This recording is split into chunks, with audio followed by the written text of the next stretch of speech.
말씀 봉독하겠습니다. 오늘의 말씀을 다 함께 합독하시겠습니다. 너희 아버지의 자비로우심과 같이 너희도 자비로운 자가 되라. 비판하지 말라. 그리하면 너희가 비판을 받지 않을 것이요. 정죄하지 말라. 그리하면 너희가 정죄를 받지 않을 것이요. 용서하라. 그리하면 너희가 용서를 받을 것이요. 주라. 그리하면 너희에게 줄 것이니 곧 후위되어 누르고 흔들어 넘치도록 하여 너희에게 안겨주리라. 너희가 헤아리는 그 헤아림으로 너희도 헤아림을 도로 받을 것이니라. 아멘.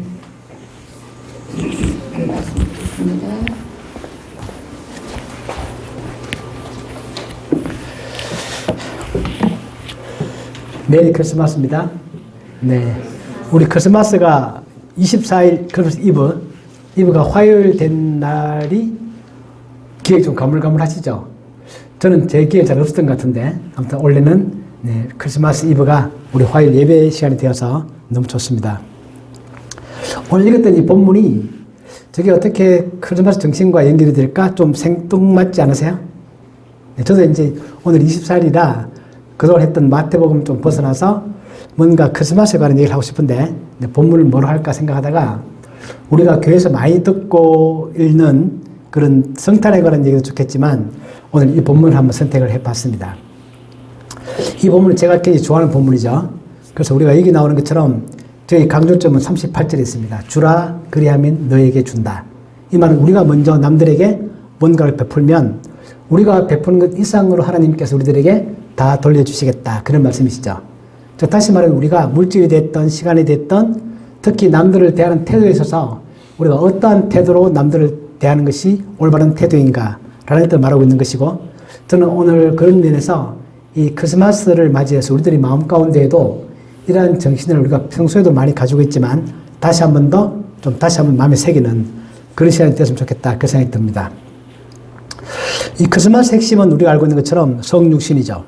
성육신, 인카네이션, 하나님께서 인간의 몸을 입고 이 땅에 오신다라는 겁니다. 그것은 하나님께서 원래 눈이 보이지 않는 분이시고 그분은 창조주이시고 우리를 만드신 이 피조의 세계 속으로 들어오시는 거죠. 핵심은 뭐냐면 하나님은 시간과 공간의 제약을 받지 않는 분이시지만 우리 인간의 몸을 입음으로 해서 시간과 공간의 제약 속으로 들어오십니다. 스스로. 우리는 너무나 시간과 공간의 제약이 우리에게 너무나 익숙해서 당연한 거지만 하나님은 이 모든 걸 초월해 계신 분인데 스스로 우리가 갖고 있는 이 제약 속으로 들어오시는 거죠. 그리고 너무 잘 알고 있는 것처럼 요한복음 1장이나 요한 1서 1장에서도 태초부터 있던 생명의 말씀이 우리 인간의 몸을 입고 육신이 되어 우리 곁에 오신다. 그게 바로 우리 성육신이고 그게 바로 크리스마스죠. 그래서 하나님께서는 그분은 놀라운 신이시고 눈에 보이지 않는 분이시고 엄청난 초월적 존재이지만 이 크리스마스를 통하여 우리 옆으로 다가오시면서 몸을 가지고 또 오신다라는 뜻입니다. 그래서 이 하나님은 인간의 몸을 가지셨죠. 크리스마스 때 성육신 하셔서 지금도 예수님은 몸을 가지고 계십니다. 지금 우리가 성자, 성부, 성부 하나님, 성자 하나님, 성령 하나님 그렇게 말하는데 이 성자 하나님이신 예수님은 지금도 그때부터 지금까지 계속 인간의 몸을 가지고 계신다. 그러니까 33년 동안 이 땅에서 우리와 똑같은 시간과 공간의 제약을 받는 몸을 가지고 계셨고 그 뒤에 십자가에 죽으시고 다시 부활하셨으는 이제는 시간과 공간의 제약을 받지 않으시지만 여전히 손으로 만질 수 있는 몸을 가지고 계신다. 지금도 우리 천국에서 예수님은 우리와 똑같은 몸을 가지고 있죠. 다만 그때와 다른 점은 뭐냐면 시간과 공간의 제약을 받지 않고 있다. 밑에 보신 것처럼 요한복음 20장에 보면 예수님은 부활 후에 몸을 가지셨지만 아무 곳이나 막 통과하십니다. 문이 잠겼어도 그냥 통과하시고 시간과 공간의 제약을 받지 않죠. 그렇지만 어떤 사람들이 생각하는 것처럼 부활 후에 예수님이 몸을 가지고 있지 않은 것은 아닙니다. 밑에 누가복음 24장에 보면 예수님이 그렇게 말씀하시죠. 부활 후에 내 손과 발을 보고 나인 줄 알아라. 또 나를 만져봐라. 만질 수 있는 존재이다 라는 뜻입니다. 우리가 하나님은 눈으로 볼 수 없지만 예수님은 지금도 우리가 눈으로 볼 수 있다.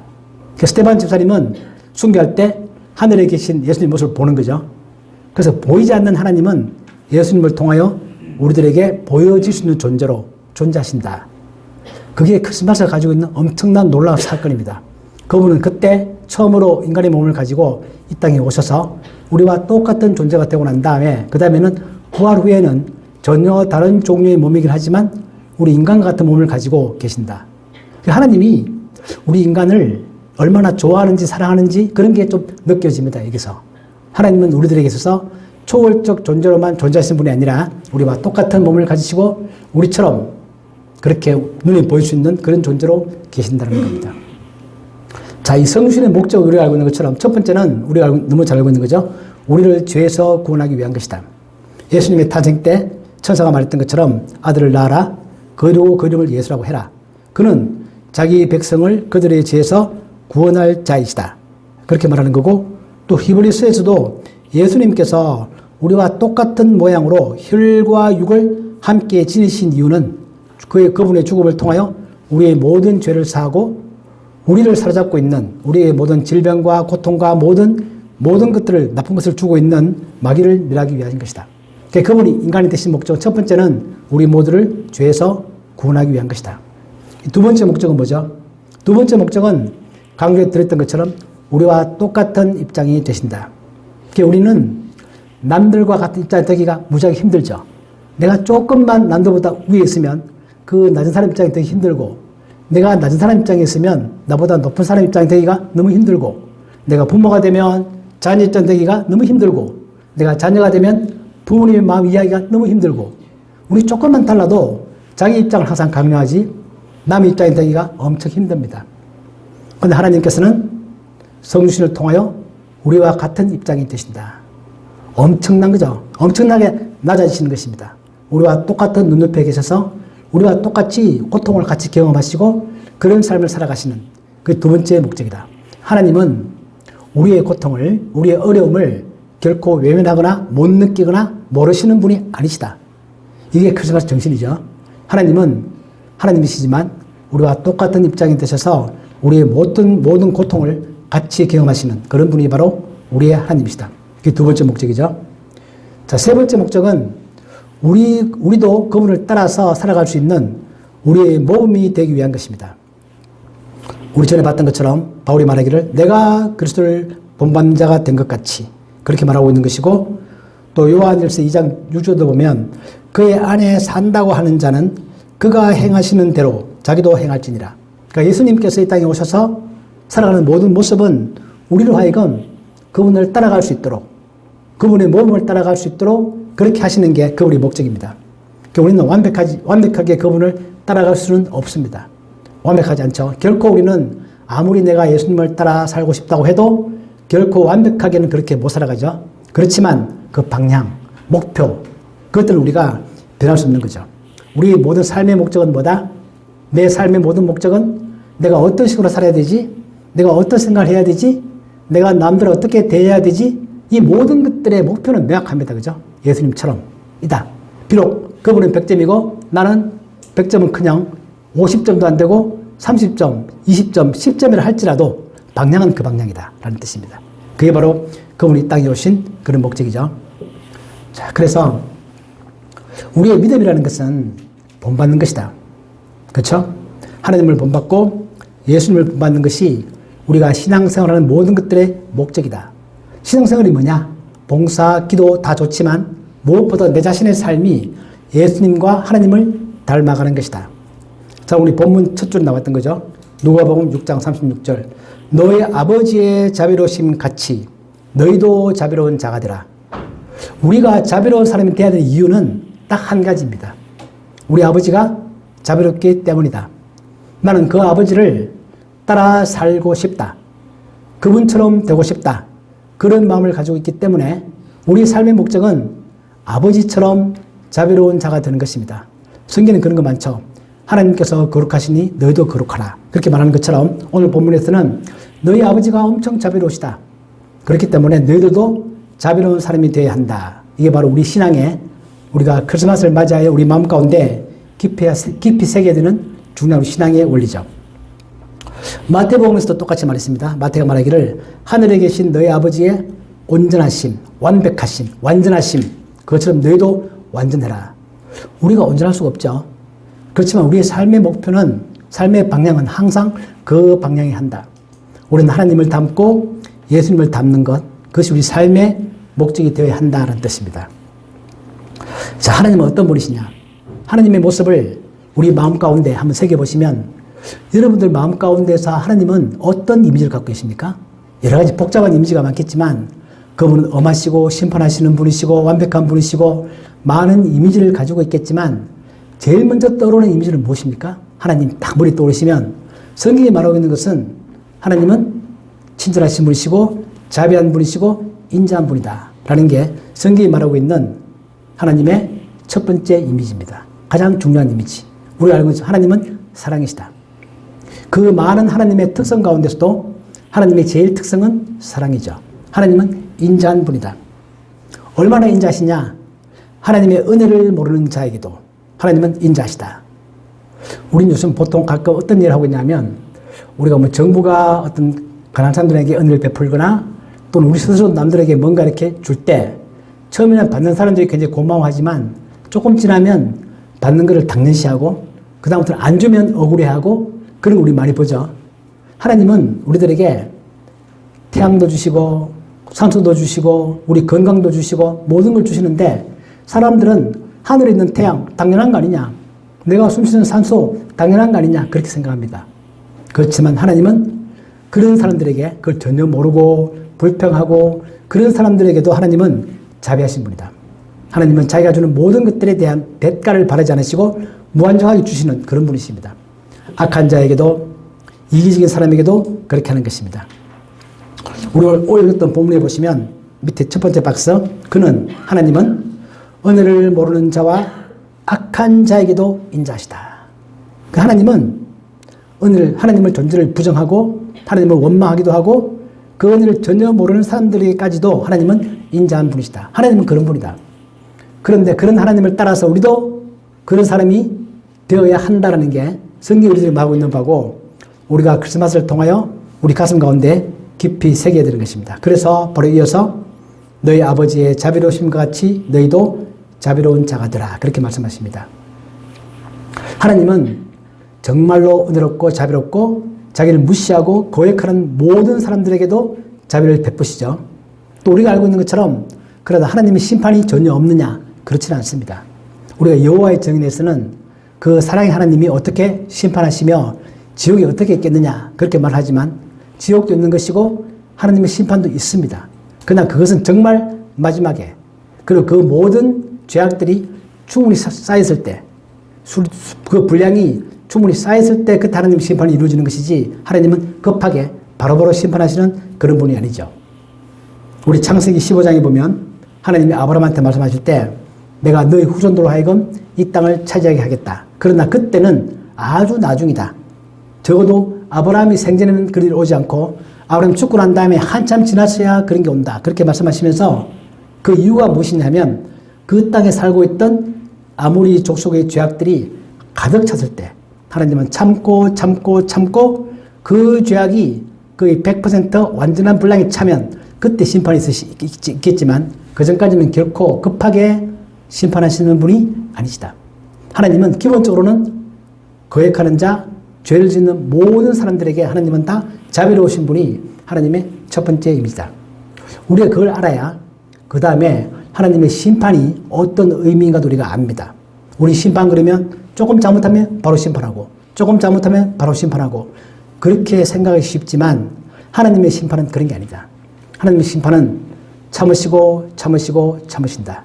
마지막 때 더 이상 참지 못할 만큼 하나님의 기준에서 100% 찼을 때 인간의 기준에서 보면 100%가 아니라 뭐죠? 1000%, 10,000% 그럴 때 하나님 심판이 이루어지는 것이고 기본적으로 하나님은 엄청나게 자비로운 분이시다.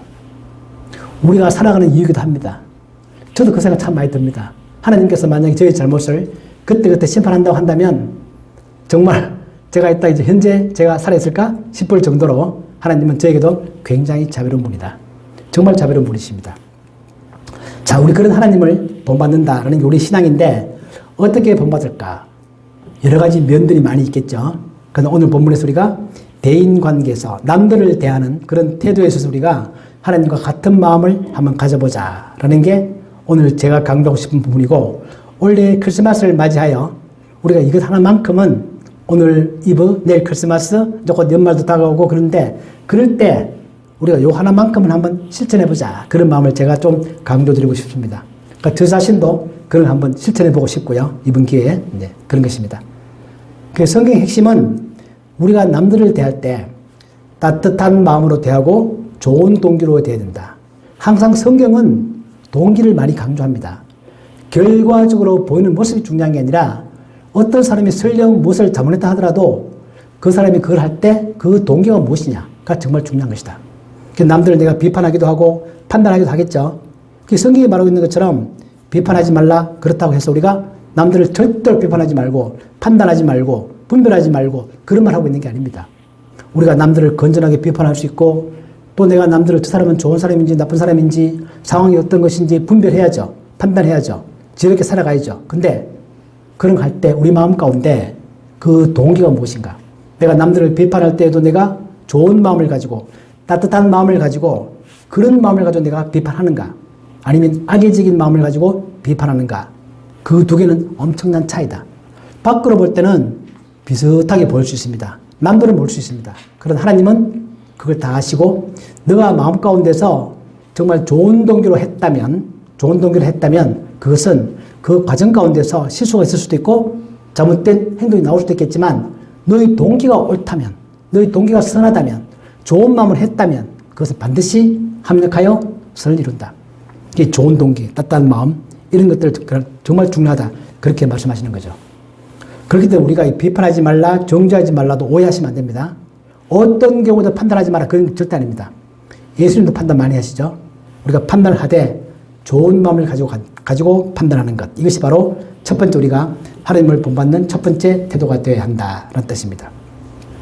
자, 두 번째는 그렇게 할 뿐만 아니라 더 나아가서 용서도 해야 되고 더 나아가서 오늘 본문에 봤던 것처럼 주는 것까지 더 나아가야 한다. 적극적 태도를 가지고 더 나아가야 한다라는 게 오늘 본문에서 말하고 있는 것입니다. 바로 이어서 용서해라.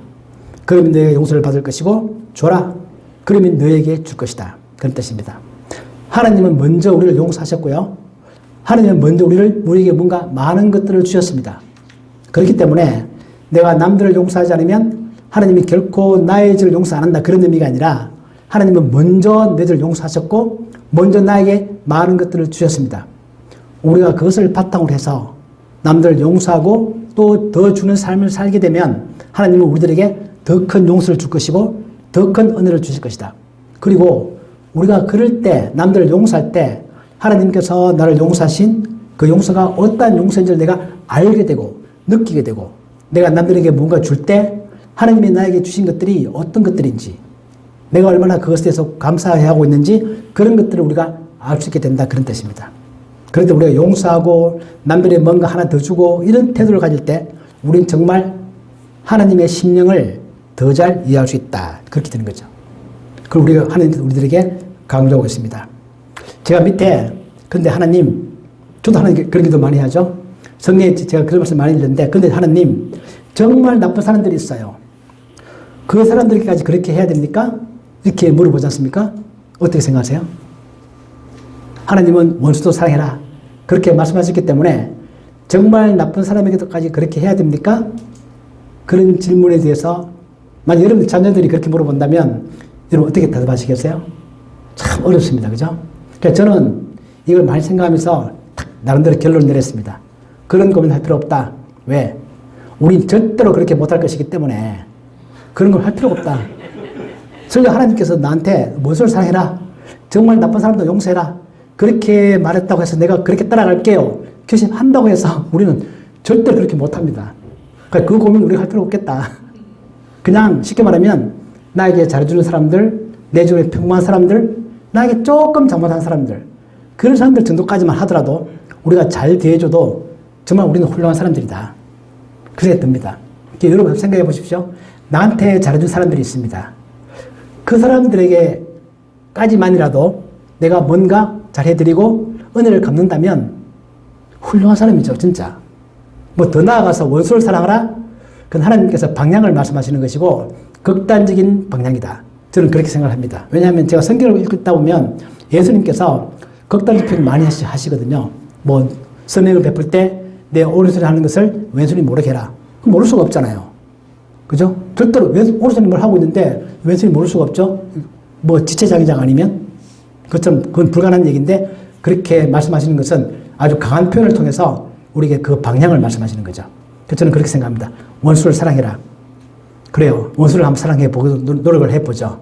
과연 그게 내 삶 가운데 가능할까? 그까지 욕심 부리지 말고 나한테 잘하는 사람한테까지만 그렇게 해도 정말 우리는 훌륭한 사람이 되겠다. 그 생각이 듭니다. 이런 삶을 우리가 살아가면 유익함이 많죠. 유익함은 세 가지가 있다. 저는 그렇게 생각을 합니다. 첫 번째는 내 마음 가운데 행복이 생기죠. 여러분 선물을 줘보시면 그 주는 즐거움은 분명히 존재하죠. 내가 선물을 받을 때도 기쁘지만 선물을 줄 때가 더 기쁘지 않습니까? 여러분 세뱃돈 받을 때가 기쁘세요? 세뱃돈 줄 때가 기쁘세요? 솔직히 받을 때가 기쁘세요? 네, 뭐 좋습니다. 아무튼 네, 우리 정말 살아보면 내가 받는 것도 즐겁지만 주는 즐거움이 정말 크다는 거 우리가 경험할 수 있습니다. 내가 줄 수만 있다면, 나의 줄 여유만 있다면 그런 마음의 행복이 있고 우리가 알고 있는 것처럼 이런 것들은 정말 우리들의 모든 스트레스도 많이 해소시키고 정신건강에 엄청 좋다는 거죠. 의학적으로도. 그래서 내 마음에 조금만 여유를 가져도 사실 우리는 조금의 여유를 가질 수 있는 마음들이 있습니다. 사실은. 돈도 그렇고 시간도 그렇고 생각해보면 아주 작은 여유는 가질 수 있는데 그 여유를 내가 남에게 베풀 수 있느냐 그 차이죠. 마음의 태도의 문제입니다. 첫 번째 유익함이 있고 두 번째는 실질적으로 상대방들도 나에게 그만큼 또 은혜를 또 베풉니다. 우리 살아보면 그 자문에 그런 말이 있죠. 너그러운 사람에게는 은혜를 구하는 자가 많고 선물 주기를 좋아하는 자에게는 사람마다 친구가 된다. 여기서 선물은 뇌물 그런 거 아닙니다. 마음이 담겨있는 정말 좋은 선물입니다.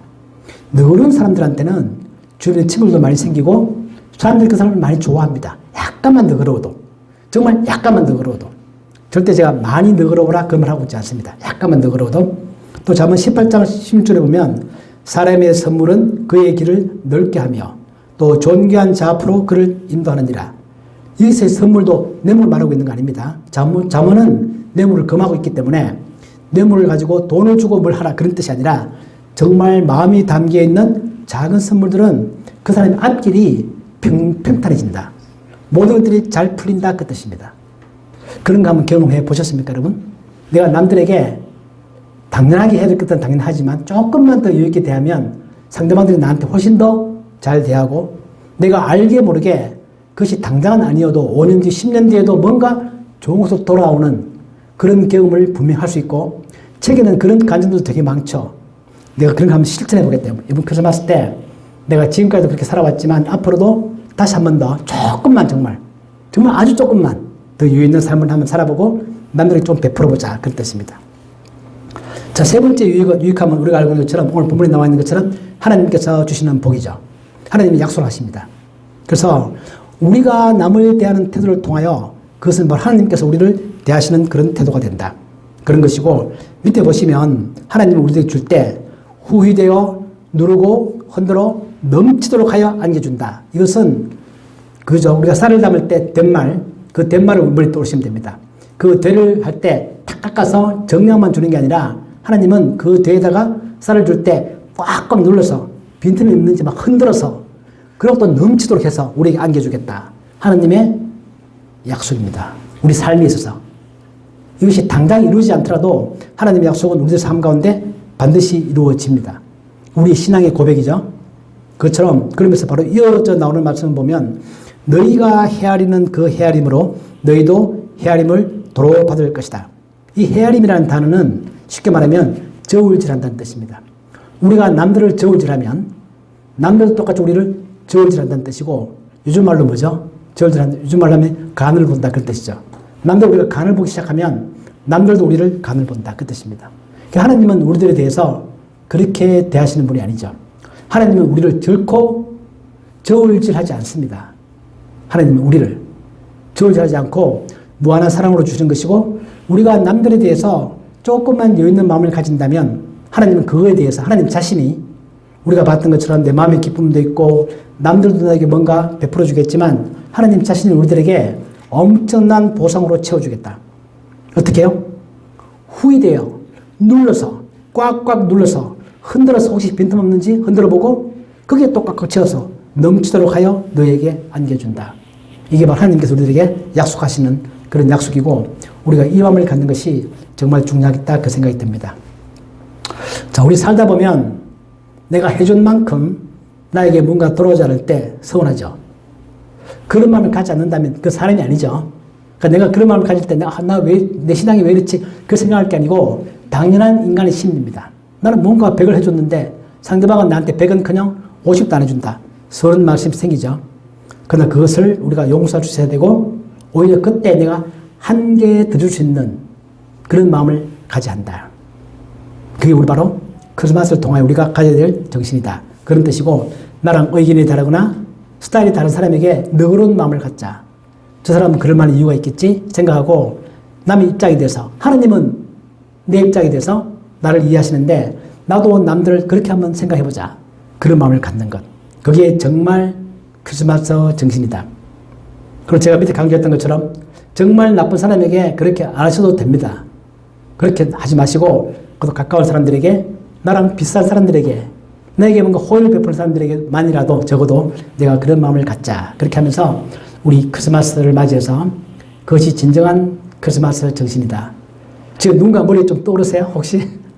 떠오르시면 오늘 내일 사이에 한번 시도해 보시고 그 사람과 관계가 좋게 잘 풀리기를 그런 마음을 기도합니다. 그리고 하나님께서 우리의 그런 노력을 통해서 정말 우리들의 삶 가운데 우리가 예상하지 못하는 엄청난 복들로 내 마음 가운데 정신적 복도 그렇고 실제적인 복도 있고 그런 것들로 가득가득 채워주실 것이라 그렇게 굳게 믿습니다. 우리 그러한 삶을 한번 실천해 보시는 우리 모두가 되시기를 주님 이름으로 축복합니다. 아멘. 아버지 하나님, 우리는 정말 마음이 너무나 좁아서 내가 열심히 했는데 나에게 그만큼 보상하지 않는 사람들이 있거나 나의 노력에도 불구하고 내 인생 가운데 쉽지 않은 일이 일어날 때 원망하고 불평하는 마음들이 생길 수밖에 없는 그런 존재들입니다. 그런 하나님, 우리가 그럴 때마다 하나님께서 나에게 어떠한 사랑을 베푸셨는가를 다시 한 번 더 생각하며 그 하나님을 바라보며 소망과 희망과 기대를 잃지 않고 살아가는 그런 저희들이 되게 하여 주옵소서. 이번 크리스마스를 맞이하여 내 주변에 혹시 그런 관계를 맺고 있는 사람들이 있다면 다시 한 번 더 내가 먼저 마음을 열고 그들에게 조그만 선물이라도 할 수 있는 그런 마음을 가질 수 있도록 인도하여 주옵소서. 예수님의 이름으로 기도하옵나이다. 아멘.